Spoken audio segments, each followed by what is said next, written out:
Hi everyone, welcome back to COYS and Kin. I'm Siddhu, And I'm Anand. and we're a father-son duo who live and breathe Tottenham Hotspur. Each match week, we dive into all things Spurs in their 2025-2026 Champions League run. The matches, the players, the highs. And the lows. So whether you're here for analysis, banter, or just to share the Spurs passion, come on you Spurs.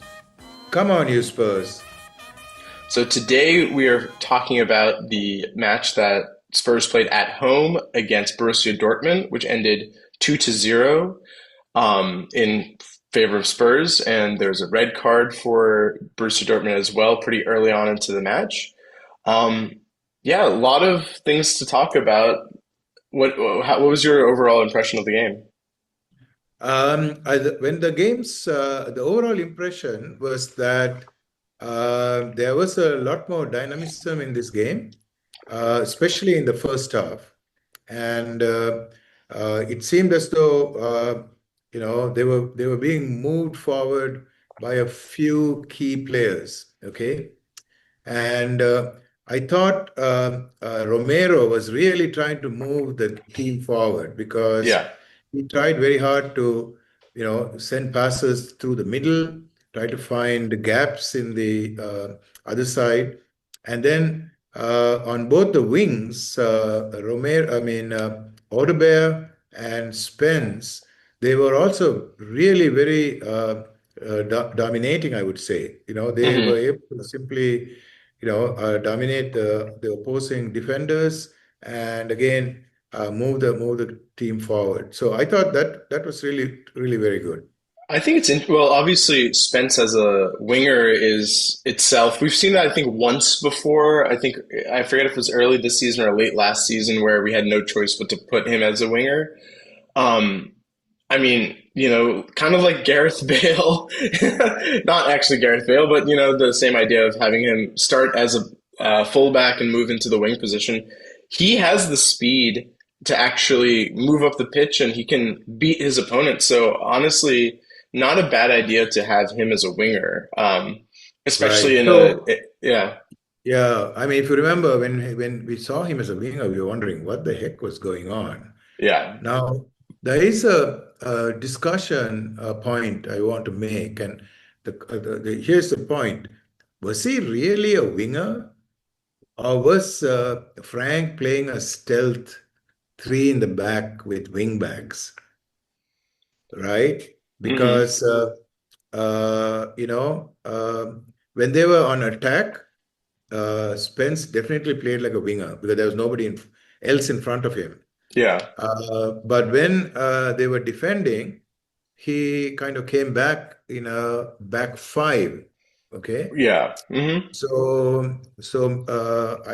Maybe it's another part of Frank's experimentation because he probably told Spence uh, to play kind of like a winger slash wingback. hmm Um, but your observation, I think I agree with that. Spence was really fast. He was able Yeah. to also dribble through several players, and he was also quite aggressive on the ball, which is Yeah. I like the fact that he showed that kind of passion. No, You it's true. know, I think one thing to maybe go with that point is I forget exactly how much Udogi was going forward in this match. Obviously, Porro was going forward quite a bit, yes, even before he got moved to midfield. But that would obviously indicate that, if Udogi was staying further back and Porro was going more forward, then they were kind of well, actually, it also goes with the fact that I think when we saw Spence as a left winger, we were both thinking, why is he playing on the left? Because he's not even a left back, really. So why is he a yeah, left right, winger?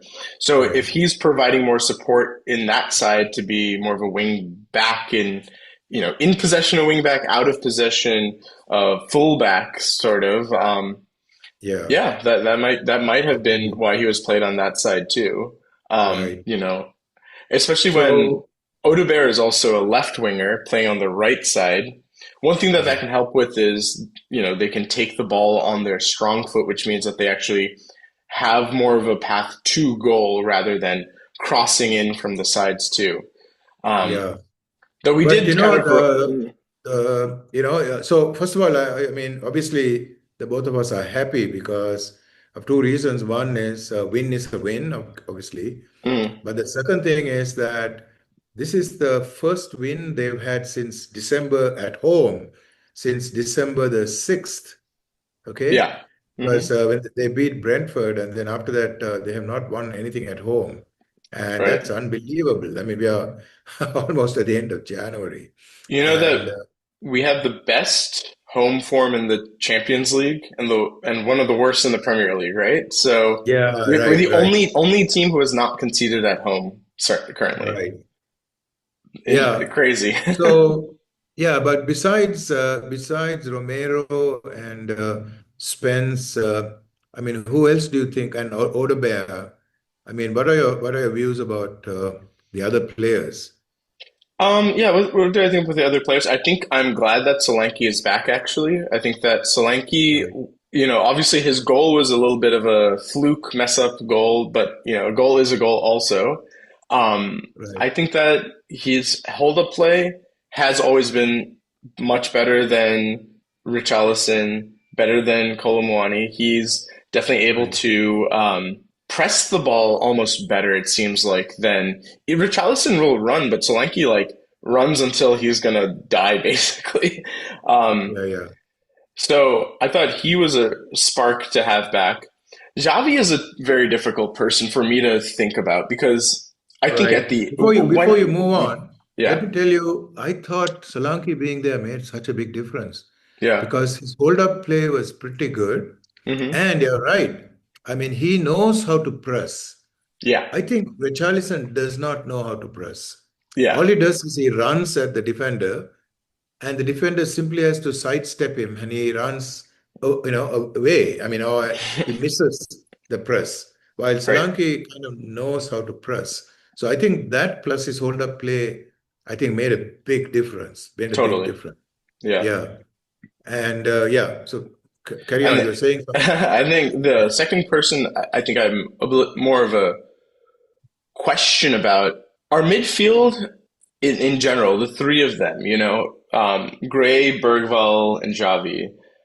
I There was some good play, but it felt like again, kind of like Frank's kind of MO is we weren't utilizing the middle of the pitch at all. So Gray was going around kind of breaking up play, but not the strongest of passes, kind of sloppy. Bergvall was a spark, I think, until he came off. But again, I can't really even remember something specific he Yeah, he didn't did. do anything substantial actually. Yeah, right. Yeah, yeah. And And Xavi, I don't know, about him. I'm beginning hmm to wonder because what he has is he has dribbling ability, hmm but somehow he does not, and he has some speed, hmm and I don't think he's very good at passing, kicking, passing the ball through. So whenever he has the ball and he thinks there is some space, he tries to kick goals actually. He hmm doesn't pass the ball. Okay, and there were at least several occasions where all he needed to do was simply pass the ball. For example, Spence was open once, Odebear was open once, Bergwall was open once, and those were the three shots Zawi took. yeah. And it was not, they were not high percentage shots either. So I don't know, or else, at least in this game, he didn't do this, but in the past games, he would dribble and get by people and so on until he loses the ball. Yeah, So what's him the and point? Kudus have that same So, issue sometimes. I think yeah, Kudus does the same thing where he dribbles and dribbles, dribbles. Like you can't dribble past four players who are all Premier League exactly. defenders. But yeah, I mean, obviously, I think that his skill level is very high. I think that when he's at his best, he's at his best. His shots on goal were so bad this time, but Right. it's better to see him smiling than and pumping up the crowd than kind of looking like a whiny baby sometimes. Yeah, right, right. But that's his face has this completely worried look all the time, Yeah, I'm talking about right. Xavi Simons. So I don't know. I think and then I mean I know you're a big fan of Archie Gray. I thought he had a bad game. he was not doing anything, that I can remember. Actually, towards the end of the game, he suddenly Yeah, right, kind of right. sparkled, and Hmm. was managing to kind of really, push I his think what point. he and that it wasn't Schlotterbeck. It was one of the Borussia Dortmund players that kind of like went at it, and all of a sudden, I Right. think after that, like Archie was kind of playing with a bit more vengeance almost, and Yeah, like right, some right, venom, right. and it was yeah, definitely almost it was like mixing that aggression with actual ball playing ability kind of worked for him. Right. But I still am worried about the team because the two goals we got, right? Yeah, Romero's goal was uh, one of these, he really didn't kick the ball into the goal. He kind of had to redirected it. divert it, Yeah, almost yeah. like divert it. And then Solanke missed the easy goal. And then Hmm. luckily for him, it bounced off his leg and bounced off the goalkeeper into his leg, and then it went in, Yeah, right? yeah. So, I mean, I think we need to have higher quality goals, Right. I and mean, we can't really count on, having these, lucky goals as well as having to play against 10 men, in yeah. order to go forward. So I know that there's a stay of execution for Frank, but I would not walk out of this game thinking, "Oh my God, Oh no, really?" I don't think anything about this. You know, okay, we scored Romero's goal was a corner kick goal, right? It was the second phase of a corner kick, basically. Yeah, yeah, but he didn't kick the ball. But I he mean, didn't. he Yeah, had, but also I'm so sick of it. I don't like if our only goals are being created that way. Obviously, Arsenal might win the league that way, but yeah, Arsenal have two sets of incredible players to choose from, basically, and Spurs aren't going to win anything if they're just going to play that sort of style. And then, no, but it's yeah, not only a corner kick goal. What I'm saying is that his goal was a diversion goal. It was not no, like the right, ball right, fell and he kicked it in. You know what I'm yeah, saying?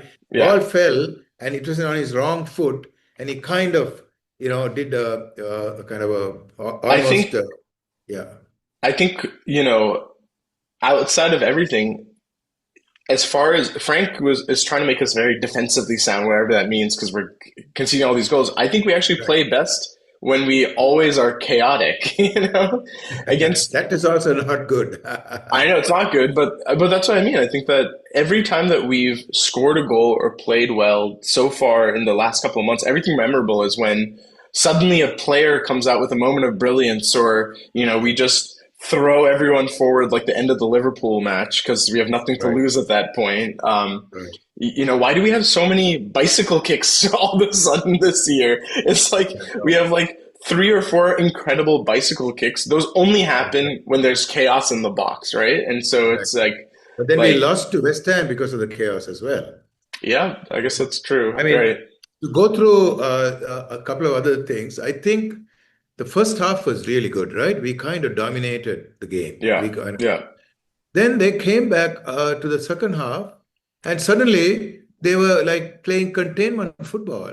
yeah, yeah. So I mean, I remember texting you that maybe nobody should listen to Frank's. To Frank it all, right? I mean, the talk he gives during the break. By the way, I don't know whether you noticed this. I noticed this. When the halftime whistle was blown, Yeah, the players didn't go Yeah, immediately. yeah, They got together and they were talking to each other. So yeah. I get the feeling that they themselves probably feel that, maybe Frank's giving them messages that they don't necessarily totally believe in. Okay. Now this Oh is no, a real speculation on my part. Okay. yeah. I mean, you can see exactly what the instruction was to say, okay, let's make sure we secure the win, which means be defensive, only give Right. up low XG shots, which we know that actually most professional best football players can actually Get goals. get goals from low XG shots. And Yes. we were playing almost like they had the same number of people. Like when we came out, it was like, wow, Dortmund are back in the game, but they have 10 Yeah. people. I It's like, know. I how did that know. They never happen? took advantage of the fact that they had 10 people. Because, for No. example, if you have 10 people, what you do is you really crank it up. Yeah. because it's very difficult for them to defend you while you're cranking it up and having 10 players defend your 11 Right. players. But Right. somehow we didn't do that actually. We The didn't do only that. chances we got in the second half were Kolo Muani missing Yeah. his one-on-one, which I'm sure Yeah. he's the most. I hate to say it. Send him back to PSG. He's so useless. Just we He could was so literally useless. get I mean, anyone. even I could have scored a goal because all you need to do, the goalkeeper committed. He was Yeah. coming in and he fell to the ground almost. Yeah. Yeah. And Just just keep. go around him and just tap the ball in. That's Yeah. all. And you've And seen then that so many times. And right. this guy doesn't know how to do that, you know? And then Okay, and what is the other one? Poro also had the Oh, one-on-one. Poro, I watched the replay. You know what Poro did? He had Yeah. the easiest of goals. He was Yeah. coming in. Yeah. And you know what he did? He took his head up to Yeah. look to see who to pass it to, Yeah. and the ball got to the The right ball went to side. the right side. Yeah. Yeah. And he should have just said, Okay, no, I'm but kicking, I'm can I kicking. tell you what about that? If you look, Yeah. it's also Kolomwani's fault in that problem because only so he Poro has the breakaway, Kolomwani's with him. Romero like races past Kolomwani to try to get to the back post. Kolomwani, where was he? He should have also Yeah. actually been in the box so that they could have gone a three Exactly. on one. And so Exactly. I don't blame Poro because Poro's not a striker. He's not a goal scorer. He Yeah, can, yeah. so it's not in his. And also Frank has really messed these players up into thinking that they have to pass from the outside. So Poor is always thinking about No, no, no. assists. I He's don't. not This thinking about particular one, I goals. think, was just simply a mess up, actually. Yeah, Um, the yeah, I feel bad for Berwell yeah, because he seems to get injured very quickly.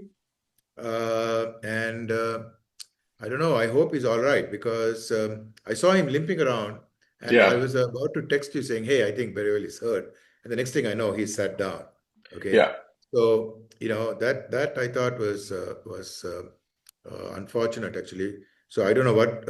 Hopefully, he's lost his mojo. When he came to play last year, Yeah. he was unbelievably good, and he has kind of lost his mojo. I And think that's partially due to Frank completely like playing him in the wrong position. Today, I mean, yeah, okay, our previous best midfield performance, I think, was against PSG when you had Archie Gray, Bergval, and Xavi as well, right? And yeah, maybe, yeah, right, right, and I think that what we did here today is that Bergval has been played as like a box crashing number 10, which is actually what Conor Gallagher is very good at. right, But he's not that person. Bergval is a number 8. He's like a very pure number 8. He's a box to box midfielder, right? And right, right. so when we say loses mojo, it's tough for me to say that because I just don't think he's being played Played in the same properly. way that he should be. Yeah. Yeah. I mean, I don't know whether another thing you notice is that Spence is good. He's probably one of the best players, I think. I'm beginning to Yeah. feel. He Hmm. plays on the wrong side, right? Yeah. And he plays reasonably well in the wrong side. Hmm. But occasionally he runs up the right side. Yeah. The best sequence was when he was running up the right Yeah. side, Right. Right. right? The I entire remember game, that. I thought, Yeah. wow, this is amazing. Okay. Yeah. And unfortunately, he couldn't convert. I mean, we couldn't convert it to a goal. Hmm. The other thing is, I really hope that if I were in Frank's position, I would say, look, I have now nothing to lose. I might as well blood some of the young people. So Hmm. I was really happy to see what's his name? Jemai Uh, Byfield. Byfield come in. He played very, very competently, very Yeah. competently. In fact, a Hmm. couple of times I thought he'll have a breakaway, because he was pretty good. Hmm. And I wished rather than bringing I'm sorry, Kolo Moani, that Hmm. he actually brought in Dane Scarlett. Yeah. Okay. I mean, 100%. he should have brought in Dane Scarlett. And I have no idea. And also, instead of moving I guess Byfield came because Porro was moved into the midfield. I would have, instead of moving Porro into the midfield, I would have brought in Olusesi or somebody like that, Yeah, because there's plenty of young midfielders that were on the bench. right, right, and Yeah, and and very, very good young midfielders too. yeah. So anyway, One other thing I should tell you is that I really think that we need to get a better goalkeeper than Vicario. Because every time Vicario has the ball, I'm nervous. I mean, and apparently, I mean, we are not at the game, but apparently the entire fan base goes nervous. Okay, they get very nervous.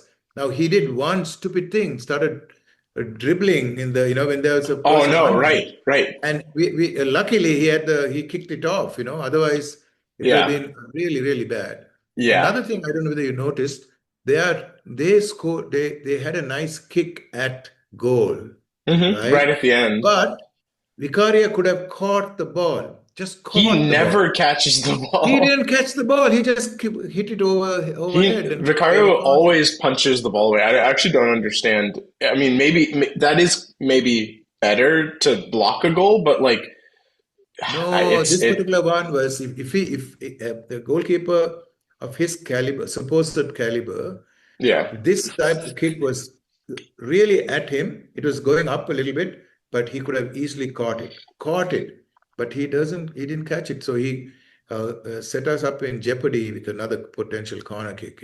Yeah. So I think the Vicario has to go. I mean, I think Frank has to go and Vicario has to go. I think the players are okay. Yeah, All yeah, right. that's probably true. And Polinia, but he's injured, so we'll have that conversation later.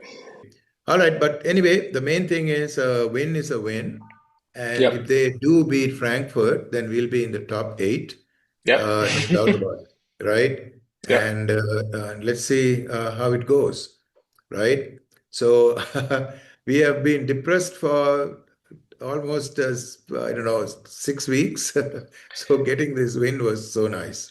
Well, I guess we'll be back in a week or so when they play Frankfurt, and hopefully, as you said, we get the win and secure top eight.